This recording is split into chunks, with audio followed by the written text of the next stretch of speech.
TPCC working president Jaggareddy Nirmala ఆధ్వర్యంలో సంగారెడ్డిలో 1000 మందితో మహాపాదయాత్ర. రాహుల్ గాంధీకి మద్దతుగా నల్ల టీషర్ట్స్ ధరించి క్లాసిక్ గార్డెన్స్ నుండి గంజి మైదాన్ వరకు పాదయాత్ర నిర్వహించిన కాంగ్రెస్ నాయకులు, కార్యకర్తలు. ప్లకార్డులు, నినాదాలతో హోరెత్తిన సంగారెడ్డి. రాహుల్ గాంధీకి మద్దతుగా గత 3 రోజుల నుండి సంగారెడ్డిలో కొనసాగుతున్న ఆందోళనలు.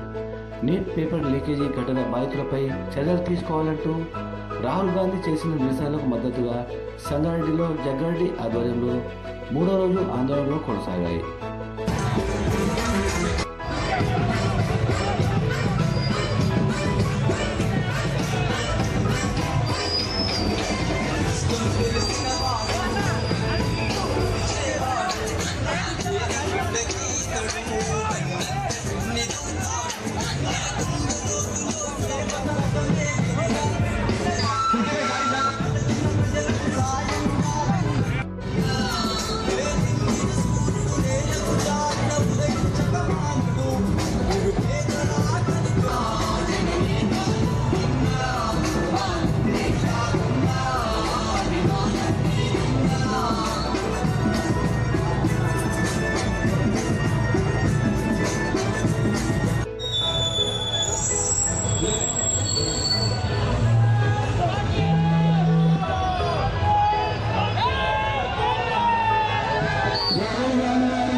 ఓకే మొత్తం ఓన్లీ ప్లకార్డ్సే కనబడద్దు.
సోనియా గాంధీ గారి నాయకత్వంలో, ప్రియాంక గాంధీ గారి నాయకత్వంలో, మల్లికార్జున ఖార్గే గారి నాయకత్వంలో కాంగ్రెస్ పార్టీ జాతీయ స్థాయిలో ప్రధానమంత్రి మోడీ క్షమాపణ చెప్పాలి దేశంలో ఉన్న స్టూడెంట్స్ అందరికీ.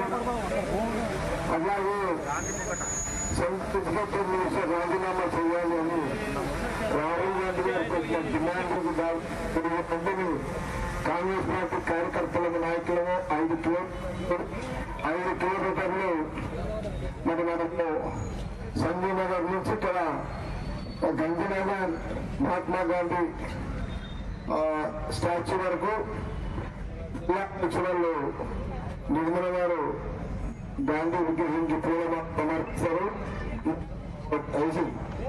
ఉందా ఒకటైతే వేసాను, దండ వేసాను.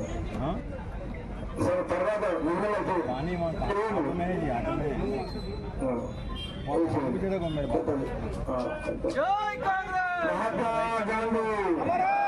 మహాత్మా గాంధీ మరి మహాత్మా గాంధీ గారి బాటలో, మహాత్మా గాంధీ గారి యొక్క శాంతియుత మార్గంలో ఈరోజు దేశంలో కాంగ్రెస్ పార్టీ, రాహుల్ గాంధీ గారు, వారి కుటుంబము ఆనాటి నుంచి ఈనాటి వరకు కూడా వారి కుటుంబము మహాత్మా గాంధీ అనుభవాలలో, మహాత్మా గాంధీ శాంతియుత మార్గంలో ప్రజలు మంచిగా ఉండాలి, ప్రజలకు మేలు జరగాలి, ప్రజలు సుఖశాంతితో ఉండాలి. ఈ యొక్క కాంగ్రెస్ యొక్క కులాలకు, మతాలకు అతీతంగా కులాలకు మతాలకు అతీతంగా కాంగ్రెస్ పార్టీ రాహుల్ గాంధీ గారు ఒక నాయకత్వం. మనందరు కాంగ్రెస్ పార్టీ కార్యకర్తలు నాయకులు దేశ ప్రజలు కోరుకుంటున్నారు రాహుల్ గాంధీ సమస్త కులాలు సమస్త మతాలు రైతులు ఆడబిడ్డలు మహిళలు రైతులు యువకులు అందరూ సస్యశ్యామలంగా జీవించే ఒక కాంగ్రెస్ ఉంటుందని రాహుల్ గాంధీ గారు ప్రధాని కావాలని దేశ ప్రజలు కోరుకుంటున్నారు. ఇది నిజమే. సుదీర్ఘమైన 78 ఏళ్ళ సుదీర్ఘమైన మనకు దేశానికి ఇండిపెండెన్స్ వచ్చిన తర్వాత మరి ప్రజలు అన్ని గ్రామాలను పట్టణాలను ప్రతి పేదవాడికి ఆ గ్రామానికి మేలు జరగాలి, ఆ పట్టణంలో బస్సులు మేలు జరగాలని ఆ రోజు సోనియా గాంధీ గారి యొక్క నాయకత్వంలో రాహుల్ గాంధీ గారి డైరెక్షన్లు ఆనాడు ప్రధానమంత్రి మన్మోహన్ సింగ్ గారు ఉపాధి హామీ పథకాన్ని తీసుకురావడం జరిగింది. ఈ ఉపాధి హామీ పథకం ద్వారా ప్రతి పల్లెలు ప్రతి పట్టణంలో ప్రతి కుటుంబంలో పనిచేసి జీవించాలనుకునే వారికి ఉపాధి హామీ ద్వారా డబ్బులు సంపాదించుకునే ఆర్థిక వ్యవస్థ ఆ రోజు కాంగ్రెస్ ప్రభుత్వంలో మన్మోహన్ సింగ్ గారు ఈ ప్రధానమంత్రిగా వచ్చినట్టు జరిగింది. ఆస్తులన్నీ మరి రాహుల్ గాంధీ గారు నాయనమ్మ ఇందిరాగాంధీ గారు రాజీవ్ గాంధీ గారు తండ్రి మరి వాళ్ళ ప్రాణ త్యాగాలు వాళ్ళ ఆస్తి దానాలు మరి రాహుల్ గాంధీ గారి యొక్క నాయకత్వంలో మరి మన తెలంగాణ ప్రాంతంలో కాంగ్రెస్ ప్రభుత్వం ప్రజలు అవకాశం ఇచ్చింది. ఈ ఇచ్చిన పాలనలో మరి ముఖ్యమంత్రిగా రేవంత్ రెడ్డి గారు వారితో పాటు మరి మన పిసిసి ప్రెసిడెంట్ మహేష్ కుమార్ గౌడ్ గారు ఇన్ఛార్జ్ నటరెడ్డి గారు వారి నాయకత్వంలో కాంగ్రెస్ పార్టీ మంత్రులు ఎమ్మెల్యేలు నాయకులు సీనియర్ నాయకులు అందరూ కూడా మరి ప్రజలలో రాహుల్ గాంధీ గారి బాటలో రాహుల్ గాంధీ గారి నాయకత్వంలో మరి పనిచేయడం జరుగుతుంది. స్టూడెంట్స్ యొక్క భవిష్యత్తు గతంలో ఏ రకంగా అయితే మరి వాళ్ళ కుటుంబంలో రాహుల్ గాంధీ గారు వాళ్ళ పాలనలో వాళ్ళ పరిపాలనలో మరి ఎడ్యుకేషన్ కి ఉద్యోగాలు